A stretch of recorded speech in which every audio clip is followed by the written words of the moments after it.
జగనన్న అమ్మఒడి, ఇది నిజంగా నా పెట్ ప్రాజెక్ట్.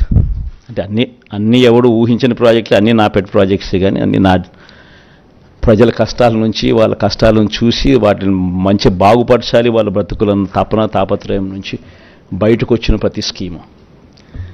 జగనన్న అమ్మఒడి అనేది పిల్లలకు సంబంధించింది కాబట్టి నాకు మనసుకు చాలా దగ్గర. ఇది ఇంతకుముందు 15,000 రూపాయలు ఉండేది అమ్మఒడి. 13,000 అక్క చెల్లెమ్మల చేతికి నేరుగా ఇచ్చే పరిస్థితి. మరో 2,000 వాళ్ళ స్కూలు బాగోగుల కోసం SMF, TMF, school maintenance fund, toilet maintenance fund కింద తల్లులకే ప్రశ్నించి హక్కు కల్పిస్తూ వాళ్ళ గవర్నమెంట్ బడుల స్కూల్స్ మెయింటెనెన్స్, టాయిలెట్ మెయింటెనెన్స్ కోసం 2,000 రూపాయలు వాళ్ళకు ప్రశ్నించే హక్కు కల్పిస్తూ వారి తరపున ఇచ్చే కార్యక్రమం. ఆ అమ్మఒడి 15,000 కాస్త 17,000కు పెంచుతా ఉన్నాం. తల్లి చేతికి నేరుగా 15,000 వస్తుంది. ఆ తర్వాత ఆ పిల్లలు వెళ్ళే గవర్నమెంట్ బడులు, ఆ స్కూల్స్లో ఉన్న టాయిలెట్ మెయింటెనెన్స్ కోసము, ఆ స్కూల్స్ మెయింటెనెన్స్ కోసము మరో 2,000 రూపాయలు ఆ తల్లి పేరుతో తల్లికి ప్రశ్నించే హక్కు కల్పిస్తూ మరో 2,000 రూపాయలు దానికోసం కేటాయిస్తూ మొత్తానికి అమ్మఒడి 17,000 రూపాయలు చేస్తూ తల్లి చేతికి 15,000 ఇవ్వడం జరుగుతుంది. స్కూల్స్ మెయింటెనెన్స్, టాయిలెట్స్ మెయింటెనెన్స్ కోసం 2,000 ఇవ్వడం జరుగుతుంది. వైఎస్ఆర్ సున్నా వడ్డీ, వైఎస్ఆర్ ఆసరా కింద 25,571 కోట్ల రూపాయలు ఈ 5 సంవత్సరాలలో 4 దఫాల్లో ఏదైతే మాట చెప్పామో, ఆ పొదుపు సంఘాలన్నీ ఏదైతే 18% ఓవర్ డ్యూసు నాన్ పర్ఫార్మింగ్ అసెట్స్గా మారి ఏ గ్రేడ్, బి గ్రేడ్ సంఘాల నుంచి పూర్తిగా సి గ్రేడ్, డి గ్రేడ్ సంఘాలుగా మారి అన్యాయమైన పరిస్థితిలోకి వెళ్ళిపోయిన అక్క చెల్లెమ్మలను చేయబట్టుకొని నడిపిస్తూ ఈ 4 దఫాల్లో ఇచ్చే ఈ 25,571 కోట్ల రూపాయలు సక్సెస్ఫుల్గా కంప్లీట్ చేసిన పరిస్థితుల్లో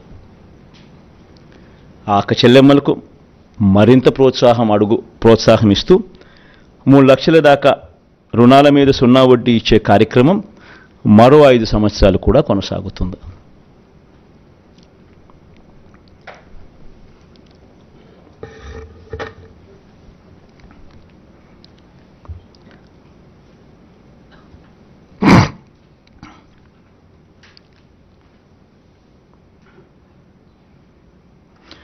వైఎస్ఆర్ కళ్యాణమస్తు షాదీ తోఫా,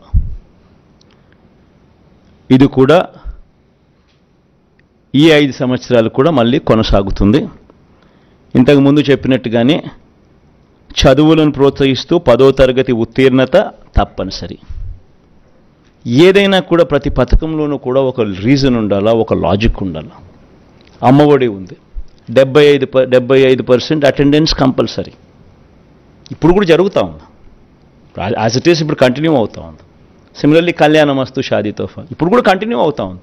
10వ తరగతి ఉత్తీర్ణత కంపల్సరీ కంటిన్యూ అవుతూ ఉంది. అంటే ప్రతిదీ ఒక పర్పస్ ఉండాలి. చదువులను ప్రోత్సహించేందుకు, చేయి పట్టుకొని నడిపించేందుకు,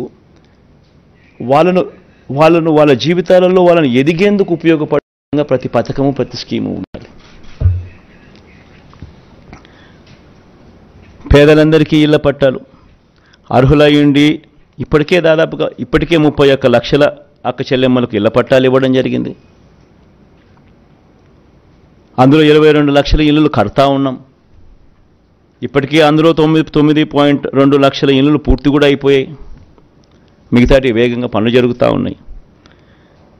ఇది వచ్చే 5 ఏళ్ళు కూడా కొనసాగుతుంది. అర్హులయ్యుండి ఇళ్ల పట్టాల కోసం దరఖాస్తు చేసుకున్న వారందరికీ కూడా ఇళ్ల స్థలాలు ఇచ్చే కార్యక్రమం కొనసాగుతుంది. ఆ బ్యాలెన్స్ ఏదైతే 10 లక్షలు ఇంకా మిగిలిపోయి ఉన్నాయో ఇల్లు కట్టడానికి ఏదైతే మిగిలిపోయి ఉన్నాయో 22 లక్షలు కడుతున్నారో 31 లక్షల ఇళ్ల పట్టాలు ఇచ్చాం. బ్యాలెన్స్ ఏదైతే మిగిలిపోయి ఉన్నాయో 10 లక్షలు ఇంకా కొంచెం ఎక్కువ వేసుకున్నా కూడా ఇంకా వాళ్ళు ఇంకా అప్లికేషన్ పెట్టుకుంటారనుకున్నా కూడా ఇప్పుడు ఇంకా కొంత ఎక్కువ వస్తాయనుకున్నా కూడా ఈ 10 లక్షలు వాళ్ళకు కూడా ఇల్లులు కట్టించే కార్యక్రమం కొనసాగుతుంది. అసలు ఈ లబ్ధిదారుల సంఖ్యలో ఒకసారి నిజంగా చూడాలి. చేయూత కార్యక్రమంలో 33 లక్షల మంది అక్క చెల్లెమ్మలు, 33,15,000 మంది అక్క చెల్లెమ్మలకు ఏకంగా చేయూత ద్వారా ఇచ్చినది 19,189 కోట్ల రూపాయలు.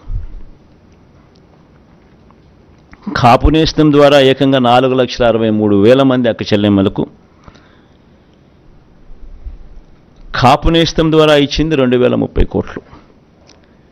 వైఎస్ఆర్ ఈబీసీ నేస్తం ద్వారా 4,95,000 మందికి అక్క చెల్లెమ్మలకు